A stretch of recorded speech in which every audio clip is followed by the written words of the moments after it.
I finally found the ultrasonic sensor, and here they are. And it's we don't need to understand too much about how it works, but what we know for sure is that there's 4 pins coming out, so that means there's a certain order, and the sensing area is in front. So here it doesn't sense anything, and here it doesn't sense anything, but in front it sends something. So we're gonna work with that, all right? So first thing we do, we look at the circuit, and indeed we can see that there are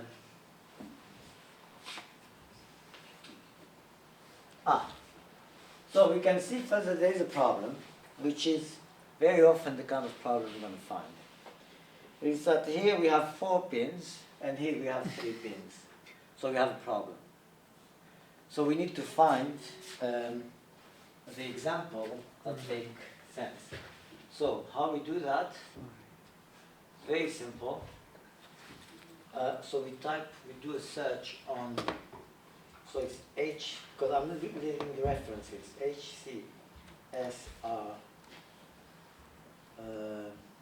O4.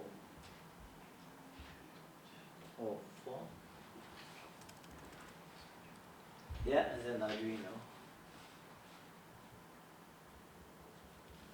And there should be one in the Arduino here. Here. So it's in the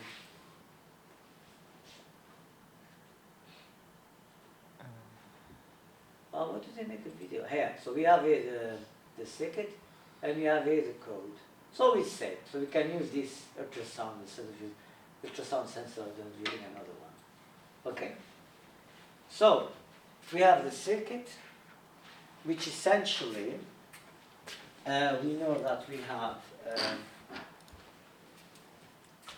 So when we can read it from here, this is our sensor.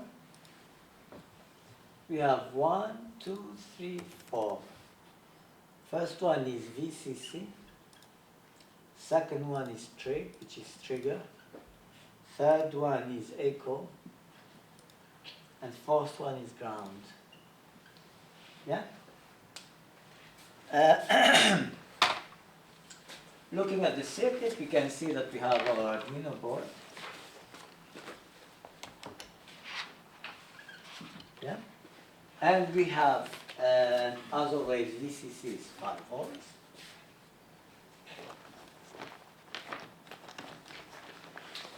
Ground is ground. That's the symbol for ground. And then we have trig is pin 8, and echo is pin 7. So trig, pin 8, and echo is pin 7. This little arch means the cables are not connected. Okay? That's basically the circuit, so it's a fairly simple circuit. And then we look at the code. So when we look at the code, we have the classic thing. How do we divide the code? What do we start with? We said it a few times. So we have the comments. We have the variables. We have the functions. Then we have the setup. And we have the loop. And these two are compulsory. All these are optional. Yeah? You remember that? Okay. So we have here, we define the pin for echo, which is 7. Yeah, that's correct. The pin for trig, which is 8. That's correct. We also send some data to pin 13, which is the LED on pin 13. But we said we don't like to use pin 13. So which pin are we going to use? We have already using pin 8 there. Pin 9. So we do the circuit of the LED outside, which is a classical one you're familiar with. And that goes to pin 9. Yeah? That you're familiar with. I don't need to explain it. And let me correct that.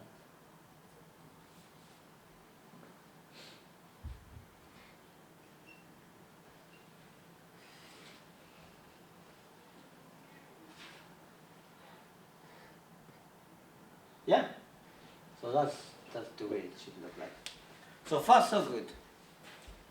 So what you only need to do is change let pin here from 13 to which value? 9. But we need someone else to talk next time, alright? It's not a dialogue between you and mine. So, then we specify the maximum range of the sensor, the minimum range of the sensor, and we have two variables that are the duration and distance, which are used to calculate the distance, the object or whatever is from the sensor. Then we have the setup, where we have a serial setup. Then we have the pin mode that we set up in certain ways.